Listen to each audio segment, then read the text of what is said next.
Good afternoon, ChangeNOW. Just want to check, can you hear me okay? Yeah, in the back, it's all good? Right, okay, just bear with me here. In 1970, a scientist called George Ainsley conducted an experiment. What George Ainsley said is, on the one hand, I can give you $50 right now, or I can give you $100. Now here's the catch. If you take the $100, you're going to have to wait for 6 months. So what do you think most people did? Put your hands up if you feel that they selected $100. Nobody. Put your hands up if you think they selected $50. Okay, right, that is called hyperbolic discounting. Or another word for this is called immediacy bias. And this is what we're here to talk about now, is thinking long-term in a short-term world. In a world that wants gratification today. It wants instant profits, instant benefits. We want 24/7, whether it be our news or our pizza or whatever it is. But sustainability, the whole agenda, is complex. It's full of wicked and complex problems which could not be fixed in an instant. So I'm absolutely delighted to be here. My name is John McAlalisi. I'm a partner at KPMG. I'm one of the chairs. I'm a vice chair for KPMG in the UK, and I'm also the global head of ESG. We've got an amazing panel of speakers to touch on this whole concept of immediacy bias and how we embed sustainability into long-term thinking about adaptation, resilience, thinking about not only matters concerning the environment and nature and biodiversity, but also social factors. So here's the start. Now, I'm absolutely delighted. Joining us fresh from Washington. I think she's just flown in from Washington. We have Laurence, Tubiana coming in. I'd like to welcome her to the stage. I'm going to hear a little bit about what she's been doing in Washington, but Laurence, please come on in and come and join me.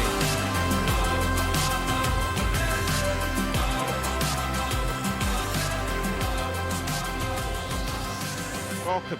So, Laurence, you're currently the CEO of European Climate Foundation, but you've got a very long career, and I just touched on one. Prior, you were France's climate change ambassador and special representative for COP21. So no doubt you feel like you're coming home, but you've just come back from the US. Yes. What were you doing in the US? Well, there was a spring meetings in DC. In particular, of course, you imagine a very tense atmosphere where you feel it was palpable, you feel the fear of people to talk about climate change. And you know, it's 10 years after Paris. For me, this year is particularly special. Really, Paris Agreement is my baby, so I want to protect it. And there you see the pressure, the idea that this is over. We should not look at climate change. It's a woke issue. Like, for example, the Secretary of Finance, Besset, said to IMF and World Bank meetings. So this atmosphere of fear on one side, where you see people that have climate change on their job title in the World Bank make it disappear. And at the same time, there was many, many meetings on the side to prepare for the reaction, for the fight back. So I came with a lot of, yes, it's difficult, but I think the fighting monk is coming back, which is absolutely essential. And then we talk about key transformation of the global economy we should bring without US. So what we can do without US in the new global order we have to build. So, I mean, one thing, and we just had a brief chat, and I referenced this immediacy bias, and you said something to me in the backstage which I thought was brilliant about this cognitive bias and this cognitive dissonance, and the fact that we all need to lean into a future that we can move towards. Maybe, would you like to share some of what you said on that? Yes, really. I'm really convinced that, in particular, and the responsibility is on our side as well, that in its culture battle, if I may call it like this, we have missed the point to present a future. And you know, our environment bubble, our climate bubble is talking about the future is wind turbines, solar panels, bikes. You don't construct a future with these ideas, in these images. And on the other side now, we see from the far right, utopia for them, which is a dystopia for us. A very concentrated power system, a way to exploit a maximum nature, and then leave Earth for Mars or the Moon or whoever. You know, there is a very funny podcast by a brilliant American academic, Jill Lepore, and she's reading what Elon Musk read as the books that inspired him. And she said he always misreads it, basically science fiction. And you know, his view of the future is a very dark view. Only on the bad side, the dark nights, the concentration of power and people, only the more intelligent getting access. And this is the utopia they are proposing, but it is something of the future. And on our side, so for us it's a dystopia, but we don't offer an alternative. People need a vision of the future to combat this immediate bias. Yeah. Because if you don't know where to look for, you don't have a target, you don't have a view, you don't have a hope. And we need that. Young people, old people, everybody need a vision of the future. And that's where I think we have to build it now, build our imagination, imaginary, that is not technical, but social, cultural, and full of life. And we have to build and defend our utopia now. I love that. I absolutely love that. Isn't that wonderful? That's wonderful. That's wonderful. So, Laurence, and again, I can't say how delighted I am that you're here because you're very busy, you've just flown in. What are your priorities right now? So, I am a European anyway, even if, of course, my main involvement personal has been always on international scene. And I think we have to save Europe. Europe cannot fail now. It's very important to understand that we cannot abandon the Green Deal. We cannot abandon the extraordinary result we had. Europe is the only one continent that has really reduced its emission over time in a very significant way. And now we see somehow, by manipulation of information, a sort of leading that we should backtrack. We should not. So my first immediate, more important task for the moment is Europe is not the domino that can fall. We can't allow for that. So we have to defend Europe, and not only at the green growth or Green Deal project, but as a societal and a democratic project. You know, I cannot speak about climate change anymore without talking about defending democracy. It's about law. It's about citizen engagement. It's about everyone being accountable and responsible, including the companies, including the government. I do see a lot of manipulation of information today to say, no, the public doesn't want, people are aggressive against climate policy. That's not true. That's information manipulation. You know, it's easy to, with algorithms, to show that people are not happy with this or that. So that's why I think we need honesty and clarity and responsibility for leaders. But, you know, I don't think that the fire will come from them. The fire will come from the people. I'm totally convinced of that. So, you know, where is the fire? Where we can just accelerate it. And so that's my, of course, concern. Now, of course, we have a big, very concrete task, really to have this funding of this enormous investment of the transformation to happen. It's good that the Germans finally get out of this debt brake problem. But we need to have not only speaking of defense and how we arm, we need to, but we have to prepare the investment for now and the future. And that we have to have a new setting of the global financial system in Europe first, but elsewhere as well. And we are not doing it for the moment enough, by far. I'm worried about the interest rates that still less developing countries are paying. You want to do a project in France or in Germany, what you would pay, maybe 3 or 4% of interest rate if you have to borrow. When you are in Ghana or even in Kenya, you would pay 8% or even 14%. How you can, when you are absolutely crippled with debt, how you can do that? How can you get a future? When you have to choose between funding education, health, and paying the debt service, so the future is not there. So that we have to prolong this horizon. is there is really, you remember maybe the famous phrase of Mark Carney, hopefully the next Prime Minister from Canada, that could be, he has said there is a tragedy of horizons. Developing countries have this strategy now, and we have to break that. Yeah, and look, you just touched on, really one of the key points is that unlocking of capital, is public capital, is private capital, and we hear a lot about, hedging risk. You talked about currency risk, and this is not just the global south anymore. With the fluctuations we're seeing now, this is all around. Are we doing enough to unlock that capital? And could governments, what more could governments do to provide, a long-term vision that will attract the required investment? So one, they have to be disciplined, because you cannot change the law every 2 years. Look, in France, we have changing the support almost every year or every 2 years minimum. So not good.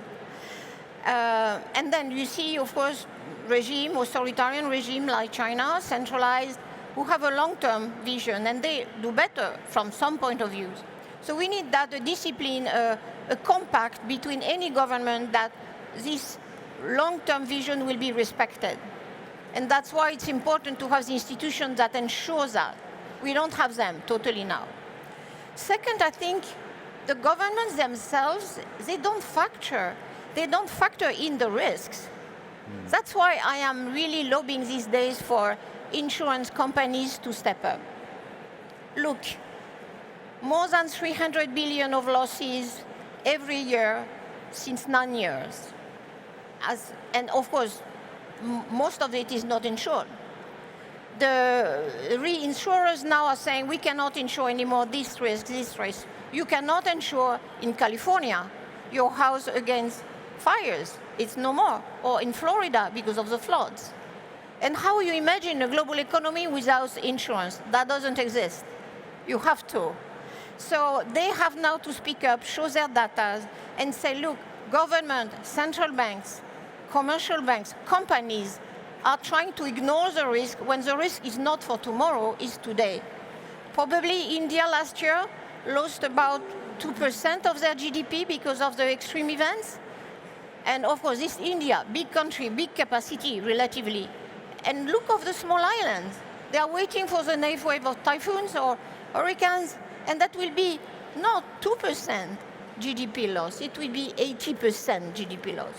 So we can't stay like this. So risk is a major factor, and for companies. What struck me in the discussion we had recently on EU regulation and people, I was commenting some colleagues, I started the year very badly, I can say. I was in Davos, and Davos it was, oh, Trump is a genius, EU is really ridiculous and competitive, EU bashing, come on, look at the future. That's not there. Everyone, oh, it's terrible. And then I went to San Francisco, and San Francisco people, of course, were really disappointed, terrified. And then I landed in Munich to listen to Mr. G.D. Vance's address. So you see, it's easy to manipulate the information to say, look, you are dead, you are over. But really, when you look at the reality of where the resources, the social contract is still there, the citizen capacity is still there, is not with them, is with us. And so I think the main element is really to stand up now. We have to say stop. We will not get there. And we will fight. And we can, for moral grounds, economic grounds, just intelligence and science, and we have to stand up. I would say, before dying, Pope Francisco said something very, very, very important. He said, we should not let fear arrive. And that, I think, my message. Who doesn't agree with that, right?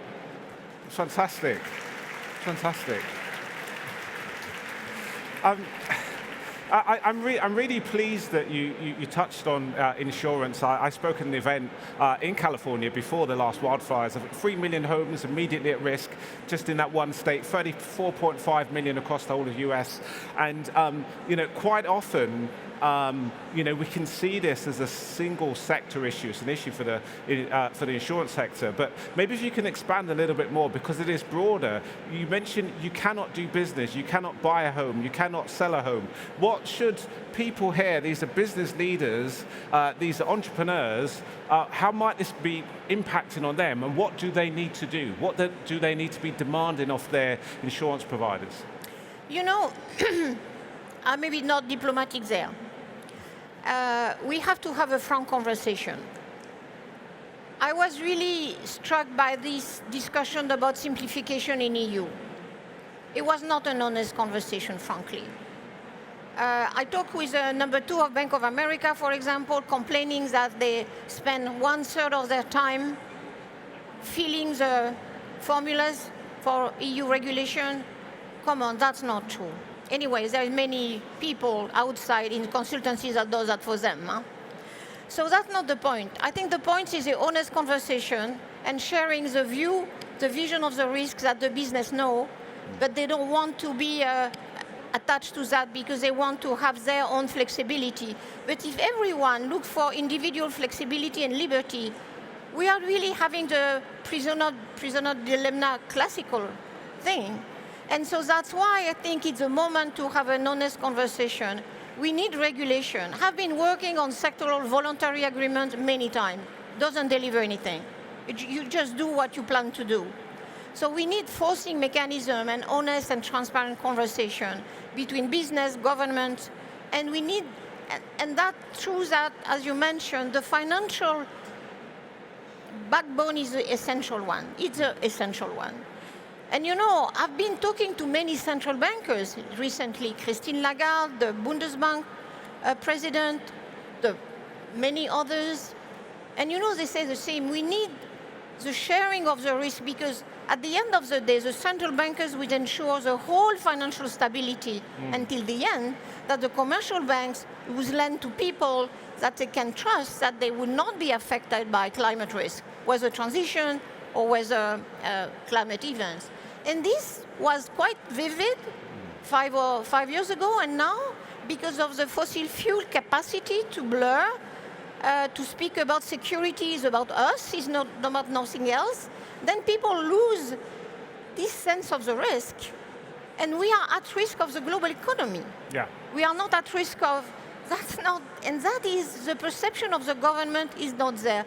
That's why, yes, they have a lot to do, but they have to understand. Yeah. And they lost the point, in my view, in most of the cases. Okay, so you've seen that loss of that focus, but we do have a point in time of focus coming in COP30, don't we? We started this, and I could keep speaking to Laurence all day, but unfortunately we've only got the last few minutes. But maybe last question for myself: when we think about the legacy of Paris to where we got to today, and we're looking ahead to COP30. What are your hopes? What do we need to do? What do we need to achieve? What are you looking forward to? So once, even if there is a lot of critics, which of course are organized, Paris Agreement has delivered, but remember, we could not agree on it early enough. It's very long to reorient the global economy. But it has delivered, and electric vehicles, batteries, wind turbines, solar, whatever, 80–90% cost reduction from 2015 and 2010. So that works. Companies, their plans, you name it, a lot. It has been a huge transformer. But now we have to go further. We have to include the one who are on, and when I built the Paris system, I said we have the government's national sovereignty, we have the agreements, and we have the non-state actors and the finance. And the non-state actors has now to take responsibility. But we know an accountability system, we know that really they contribute really, every business, every city, every region to the global goal, and they are accountable of that. It's not there for the system, but I see COP30 can unleash that. It's the implementation of Paris fully, what we have to deliver at COP30. At the moment where, sometimes, of course, we can be anxious and depressed, but look, we are, all of us, whatever age we are, and I'm not a young person. I've been there for 30 years working for climate. But it's an extraordinary moment. we are living through history. We have living when a particular order is disassembled, will dry off, will be renovated, will be destroyed, and we have to build a new one, the new philosophy, the new vision. So it's an exciting moment, and COP30, in my view, could be the launch of that process. This is an extraordinary moment. It's a tough moment, but we all have an opportunity to lean into building that new vision. I just want to thank you for all that you have done in leaning into building and driving the vision to date, and all that you will do in the future. I know it'll be wonderful. Thank you so much. Thank you. Thank you. Bruce.